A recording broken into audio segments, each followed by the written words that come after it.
Hello everyone, welcome to my channel. I know I've been gone for a while, but there's been a lot of shifting and changing for me lately. Like always, it's a trip. And so with that came real growth, but there's been a lot of loud messages about me coming back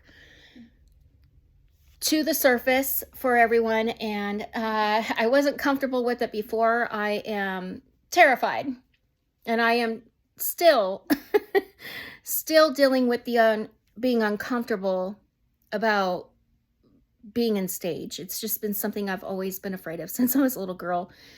But with this path, you get you got to get comfortable with being uncomfortable. Because those where the biggest rewards are as far as spiritual growth. And so deep breaths, here I am. So with that said, the Morrigan has came back. I've been working with the Norse ancestors for a while. I know that I've posted a lot of some videos about hell and the Norse pathway and stuff like that to my own personal authentic experiences, not what I learned in mythology, so to speak, but just my personal experiences through what I was going through at the time and what I was learning at the time. And you can revisit those if they're not up here through YouTube. You will find them through my Facebook page. But before the Norse ancestors or even getting to know them, the Morrigan came to me then, and 2017 actually, and she had encouraged me to leave behind my whole life, like everything I have ever known, my job, my ex-husband, my home that I built, everything. It took a lot of courage and strength, and there's always a catalyst that causes that to go into effect. But it literally wiped my whole life clean to be rebuilt. And then I was set off onto an adventure to down here in the Oregon area, where I met the one that they kept talking about. That was to be my partner, and went on a whirlwind of deep, intense shadow dancing, childhood healing. And it was the hardest for me. And so I made a deal with Spirit that if they just let me get through that time of that intense revisiting the trauma and healing them, and for my step babies to be set free from what they were going through, which was the catalyst for me, that I would get right back to work. Well, here we are. They're free through their own voice. They're free, which is amazing and beautiful, because I didn't have that myself. And so it was a beautiful experience, even though it was dancing within the darkness. But they made it, and the Morrigan came back and said, well, are you ready? And I'm like, sure this time. What are we ready for? And she's like, come on. It won't be as bad this time. And I'm like, you're always starting shite. I don't know if I trust you. Of course I trust her. I love her with my whole heart and being, but I always like to tease and give slack. That's just how I was raised, and we're just a sarcastic bunch. So I'm like, I don't know. And I was like, of course, I will always accept a good challenge, because life would just be too boring without it. So here I am. And part of my coming back is the importance of sharing my stories, and to which I don't fully understand with how it will help people, how it'll affect them, other than to know that Spirit is real and is a part of us, and everything is spirit. And we're spirit, we're all connected, divinely connected. And so I get it in that sense, that sense to be connected to nature, how everything in nature has a spirit and communicates with us every day and is a part of us. But also the fact that, we are all, we're all trying to accomplish something within our own life that we set here to do. Whether it be a spiritual path or you wanted to do it from a mundane sense. But there's a lot of waking up right now. There's a lot of people the age of Aquarius, it's a significant time right now, and there is a lot of people coming to an awakening. And so I could see why this would be important. But as far as to the depth of it, I don't know. I honestly couldn't tell you. But here I am, so we're going to start. And I feel like my childhood would be the best way to start, the significance that I had with that. I remember since I was a wee one, I must have been like 3, 4 years old because I was just little. And I remember being out there in the garden with my granddad, who loved to talk about God. I mean, I was born and raised Roman Catholic. And so I love to be out there with granddad while he's tending to his flowers and listening to him talk about God. And I love to go to church, and I love to hear the stories there. And I remember as he's talking, there would be these little like fluttery type spirits within the flowers and all around us. And for me, when I think back at it, it was the most natural experience. I knew that I was safe and I was loved and I was cared for, not only by granddad, but all the energy, all the beings around me. But they were just little lights dancing around. I promise it wasn't like bugs, although they were there too, but little lights with like little energy type bodies that I couldn't fully make out. And, even into my adult years, I do have a story where I have seen, fairies with my physical eye. Again, later on in my path, when I first started walking my path, when it was time, when I was ready. But that's one true experience, as well as granddad was talking about the angels, who I really consider angelics now. And he would just generalize, how they're there to protect me and to pray and everything like that. And I remember as he's talking about them, like specific angelic type beings would come to the surface, like visual. I could see them through my mind's eye as they came forward and was just smiling at me as my granddad talked. So that's one first initial experience. And then there's the experience of when my other grandfather, my mom's dad, passed away. As he was dying, I could remember smelling death on him. That's the best way that I could describe it. And to me, it smelled like rotting Band-Aids. It's hard to describe the smell, but there was this smell, and it wasn't just the medicine that I can smell coming from his skin.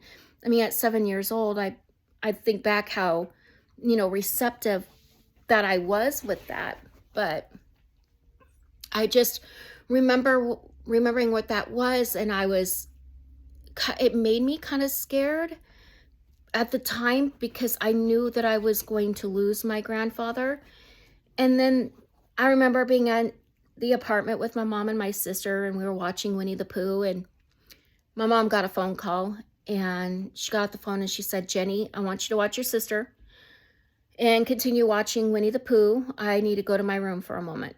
And I could feel this deep, intense sorrow within her, like something was seriously wrong. And so I went in to check on her, and I cracked open the door, and my mom was sitting at the end of the bed and just sobbing. And so I went in to comfort her, and I came to her side, and kind of leaned on her a little bit. And I heard, "Jenny, Jenny," from behind me, and it was my grandfather's voice. And I was like, "Oh, am I in trouble?" Because as a kid, you don't know. You're like, it's natural. You don't know the difference, I think, really, that, I mean, there is a subtle difference, but they're still there with you. And so as a kid, you don't think about the fact that they're not physically there anymore. You just think, "Oh, granddad's here," right? So I turned around, and granddad said, "Jenny, I need you to tell your mom that I'm okay, that I feel a lot better now, and everything's going to be okay." And so I turned back around, and I told her exactly what granddad told me. And she just looked up at me and just kind of stared at me for a minute. And I don't honestly think she had told me yet that granddad had passed away, or at least I don't remember that. It was, I just need to go to my room, and I just kind of walked in from there. And so I'm thinking that's probably why she was kind of like, just staring at me for a moment. And then she's like, I know, Jenny, I know it's going to be okay, but I just need to be alone for a little bit. And I was like, okay, Mom, I love you. And I went back out in the living room to watch over my sister like her wishes were. And so that was one significant memory that has always stood in my mind that I never forget. And I reflect back on often, because it's like, how in the heck? Like, for the path that I have walked, I've got to be one of the strongest skeptics there are, where I've got to look back at my life and go, did all that just really happen to me? But yeah, it did. And I know it did. I think, innately, I know it did. And so there was that circumstance. And then, as I got into my teenage years, there was a lot of childhood trauma and turmoil with my father.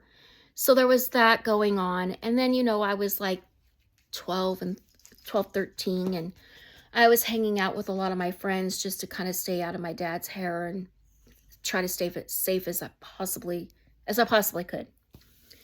And I remember I went to one of our friends' house where everybody was grouped at. We'd pick a house and go hang out as a group all the time, or we would just hang out on the street. But at this particular time, it was a friend's house. And they were all playing with the Ouija board.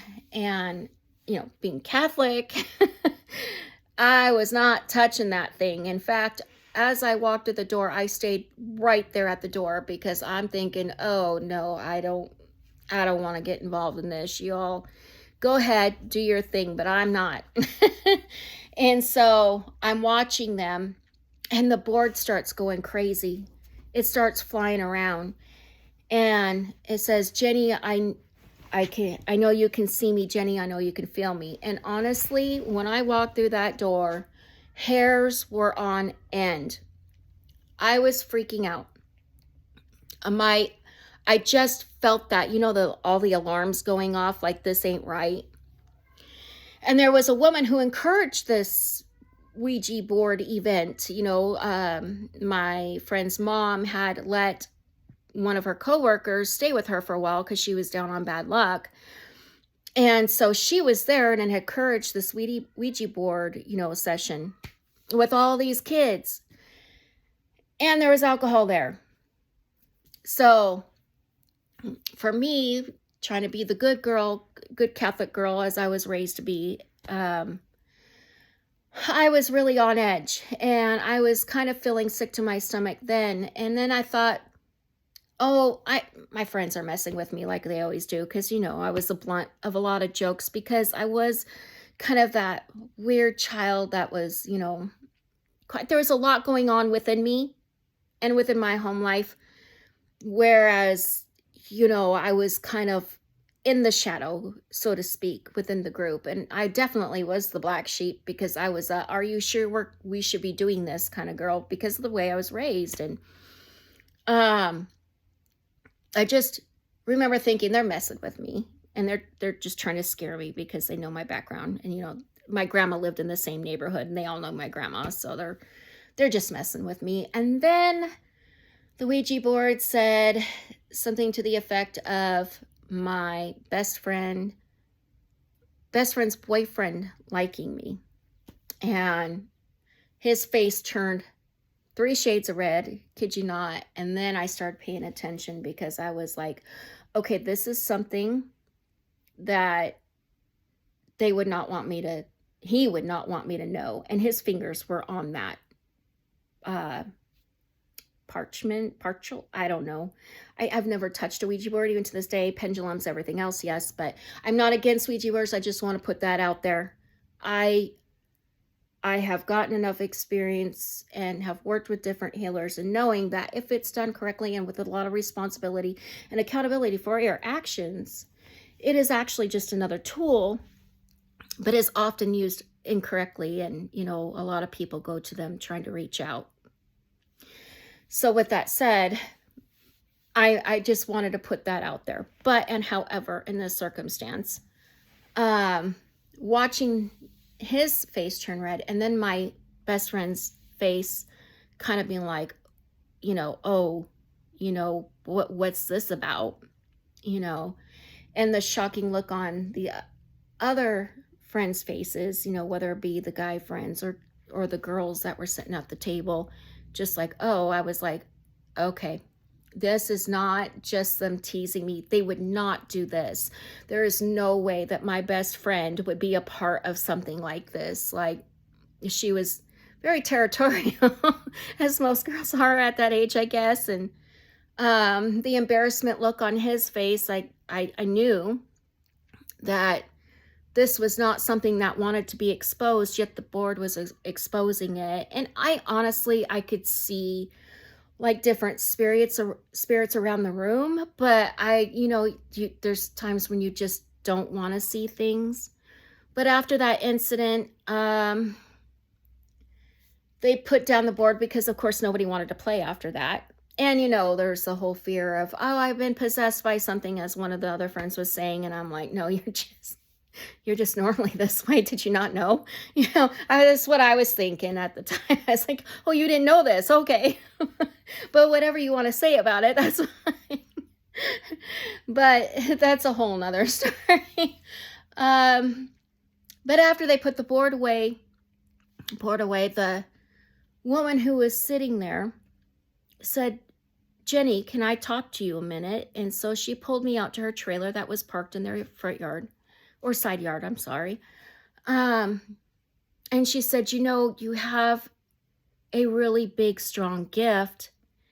And if you want, I can train you how to use it.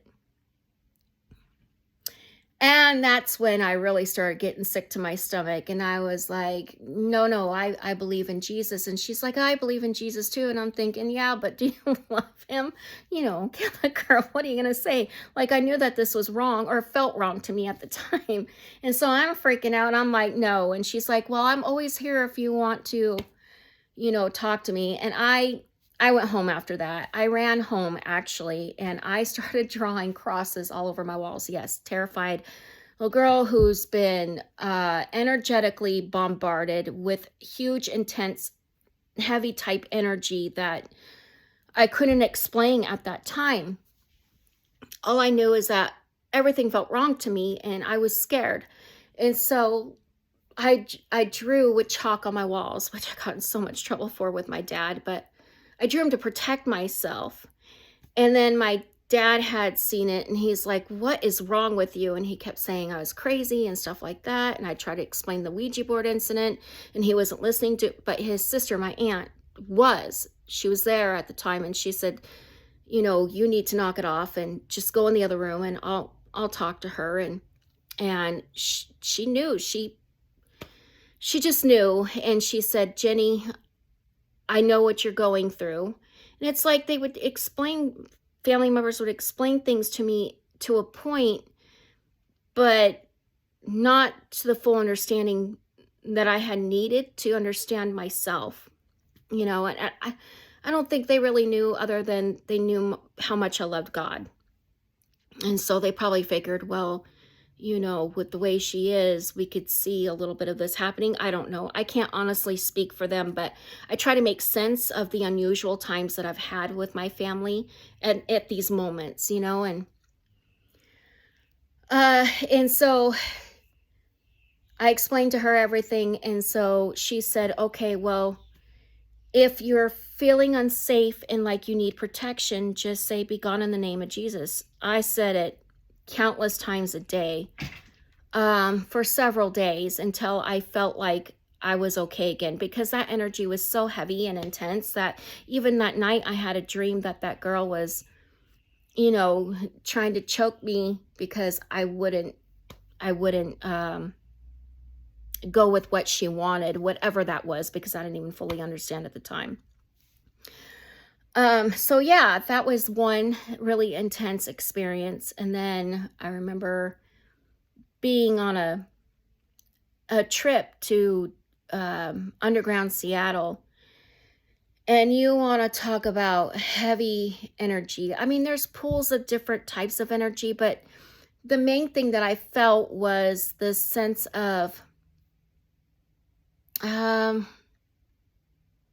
thinking back, it was this sense of there not being closure of some sort, and it's different pools of not having this closure or not having this, I don't know, like things were not met kind of thing.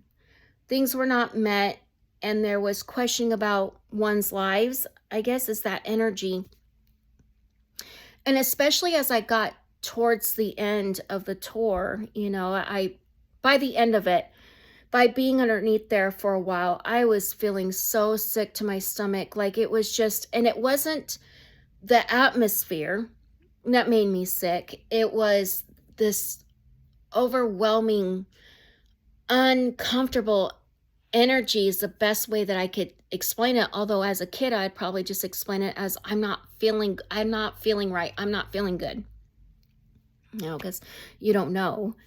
But looking back at what I was feeling, oh yeah, I was like totally bombarded by a lot of heavy energy, like sensory overload by far. Well, that night, after the field trip and everything, my grandma said prayers with me, and we said the rosary and stuff like that. And I went to bed, and that night I had a dream about this woman in a velvet dress that had this black type of sewing, this pattern on the sleeves by her hands.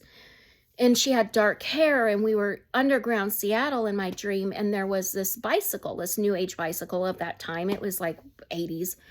And she said, this doesn't belong in our time. This doesn't belong with us. We don't want anybody down here. This is our space, and we're being invaded. And she was angry. She was so angry that it made me feel very sick. That's all I can remember, is feeling very scared and very sick and not knowing what to do. And I woke up in a cold sweat, and I could still feel her next to me, standing next to my bed. And that energy was just so overwhelming that I literally ran to the bathroom and threw up. My grandma got up because she could hear me puking, and she's like, you okay, Jenny? And she's like, grandma's right here. And she was patting my back, and she's like, it looks like you got a stomach flu. And I didn't know how to explain it. I was like, I had a bad dream, Grandma. I had a bad dream. And she's like, oh, probably from you being sick. And so, she sat there with me until I was done, getting that energy. That's the best way I can explain it, getting that energy up and out of me, because it was so overwhelming. And then she walked me back to bed, and, patted me on the head, and, like grandmas do, and loving me through it. And then she said, I think we're going to keep you out of school the next day. And, I wasn't feeling sick the next morning, but I was still feeling, I don't know, an off-put kind of feeling, like this, just not feeling myself. And so, I didn't go to school that day, and I just thought about what happened to me all day long. So that is one really profound experience that I remember as a kid that I'll never forget. And and then there was another experience, because my mom got to a point of divorcing my dad after all of what we've been through. And I don't really want to go deep, out of respect and love for my family. I don't want to go deep into the types of traumas that we were facing. I can only say that it was an initiation for me personally, for sure. But for the respect and love of my family, I don't want to go into details about what was going on there. But my mom was getting ready to divorce my dad. I did not know this. I had no clue. And I was so desperate to escape the situation that I've tried in different ways that I don't want to get into as well. Not because I'm afraid of sharing them at all, by any means, but for the love and respect of my family, I would rather not. It's not fair to them.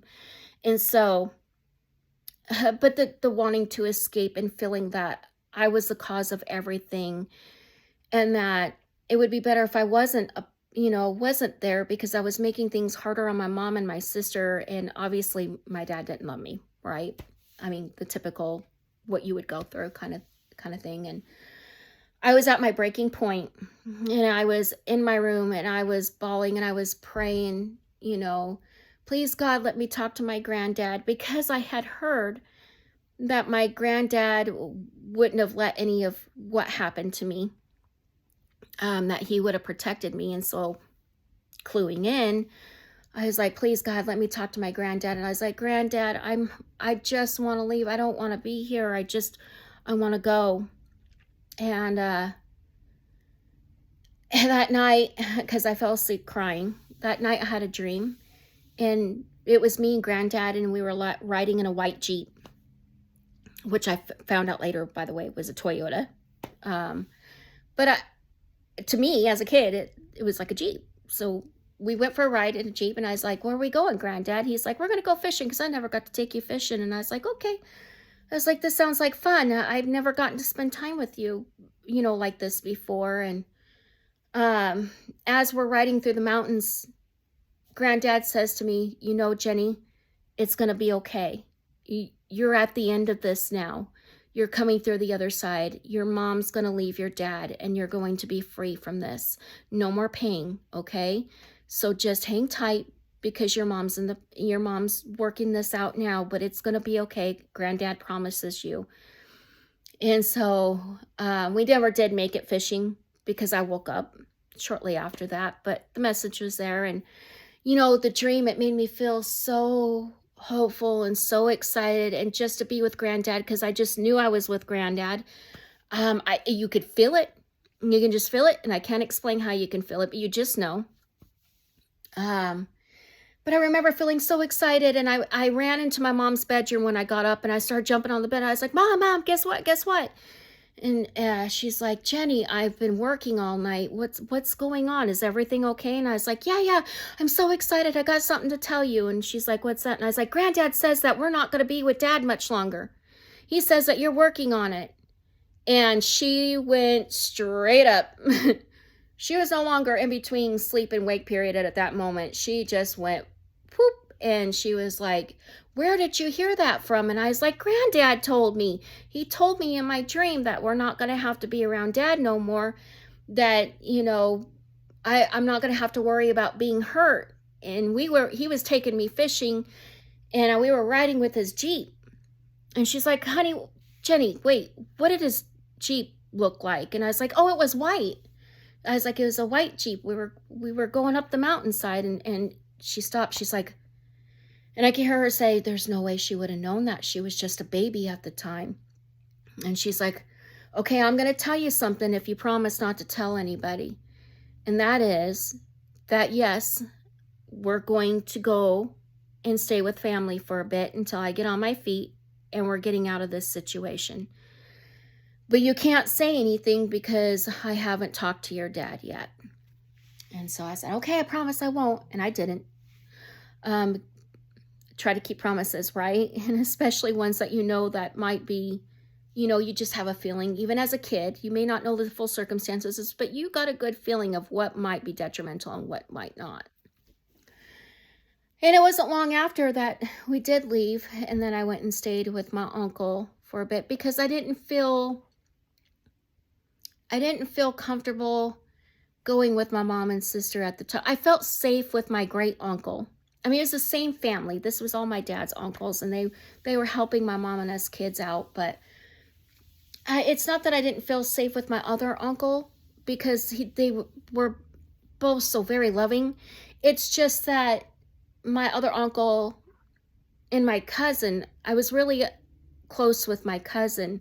We were like sisters, and so I felt comfortable with her. And, I knew I would be taken care of, because him and my aunt would always take care of me, and I would always try to be with them. So I just felt more comfortable over there until things subsided. So I am sure there's more childhood experiences with spirit. And every once in a while, new memories come up throughout my life, and I'm like, yeah, I can see that now. But I mean, that's that's the main gist of like the types of experiences I would have. Like at my other grandma's house, my mom's mom, I would have experiences with my granddad there. I remember this one time, grandma was making dinner and she had made cookies fresh out of the oven. What child ever would not try to raid those hot, fresh cookies? Grandma said, no, you got to wait until after dinner. And then she went to go do something at the other end of the house. And I thought, what she don't know won't hurt her. And I went to grab one of those cookies and I could hear the raising of the voice right behind me. What did your grandmother say? And I jumped 3 feet. I was like, I just wanted one. And I was like scared. My grandma seen me jump. She comes in the kitchen. She's like, honey, what's wrong? Are you okay? And I was like, I was going to grab a cookie, but granddad yelled at me and said that, what did grandma say? And he scared me. And, the look on my grandma's face is like, okay, a child would not just act like this. And she said, well, he did he? And I was like, yeah. And she's like, well, you should have stayed out of them cookies then, huh? She's like, I told you. I was like, yeah, but he didn't need to yell at me like that. And I remember her just staring off into the window and she's like, I miss him so much. And I could feel the heartache in her heart. And I was like, Grandma, he's right here. He's always with us. He hasn't gone anywhere. Trust me, he's here. And so I remember little things like that with Granddad wanting to communicate with Grandma. And as a kid, you just say them. You don't think about it. You just, hey, Granddad's saying this, or that. And my grandma's house was haunted. It was built in the 1800s. It was a vacation home for a captain in Kent, Washington. And so it was very old. And there was the captain was there, and he was even more strict than Granddad was. He did not like us kids sliding down the stairs with our sleeping bag. And what kid doesn't want to slide down the stairs in our sleeping bags? Because it's fun, and especially if we could make it all the way to the door and hurt ourselves, right?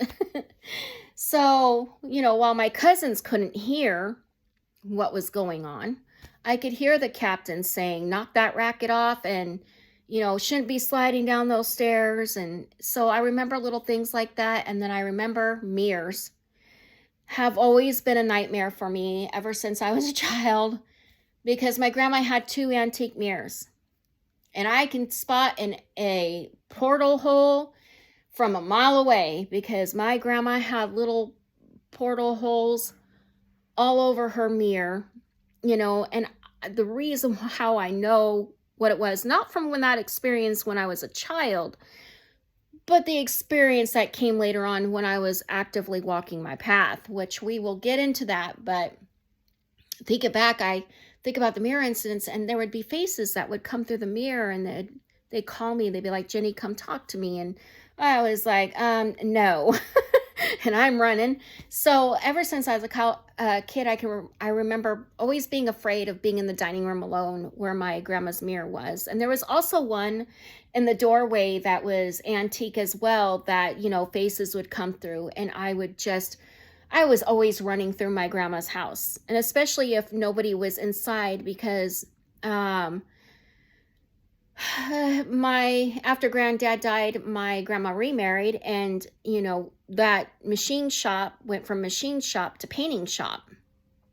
And so she would be out there with her husband then, and I would be in the house because I was staying with my grandma for a period of time from an incident that happened with my father. And I would be there by myself, and, a child who has all sensories open in a house like that, there was always this getting of my attention. And so I would run from the kitchen right across the dining room, looking away from the mirror, and run into the living room. And then if I was ever being called the other way, by grandma or my uncle, who was, kind of staying there at the time as well, I would run the other way, right across the entryway, turning my head away from that and trying to get away from the dining room as fast as I could. Uh, life is a child for me. But I could look back and laugh now, and had I known then what I know now, I might have tried to figure out what was going on. But Captain's the only one who didn't need to come to me through mirrors. He was just at the top of the staircase. He liked being up there, as well as my granddad did, because he had a room up there where he kept all his guns, and he loved to clean them and, do things with his shells and stuff like that. And so, I'd always walk by there when I was a little girl. I mean, little, 4 or 5, somewhere in there. And I'd walk up there, walk past, and I'd see him in there, working on it. Well, after he passed, that didn't change much.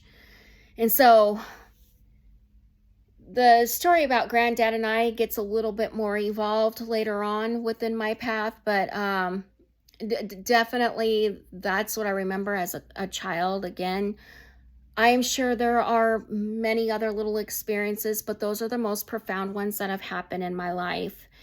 And so I think we're going to stop this video, and I'm going to start it again just so that I can separate these, parts of my life to where I'm not running one right into the other. But I think I will just start a new video and upload that as well with the next part of my life right before my path really started to kick off. So with that said, thank you for those of you who came to my channel, was pulled to it, and you're getting something out of this. If you've had certain experiences, or just to share in the humor and the interesting parts of my childhood. So yeah, thank you for that. And I am actively helping people. I have an array of different services. I am a spiritual life coach. So I do help people move through hardships in their life or things that they're trying to move through, as well as, I give readings and connect those who have lost loved ones that are just they're not there with fully healing and dealing with it. And, so that I end up helping people with, as well as other things. So if you do feel pulled, you can check me out on me and my husband's, page through Facebook, Weird Well, or you can check out Jennifer Cunningham if you would like to, or you can even find me on Yelp. So with that said, I am going to cut this video. Thank you so much for listening, for those who needed to, and goodbye.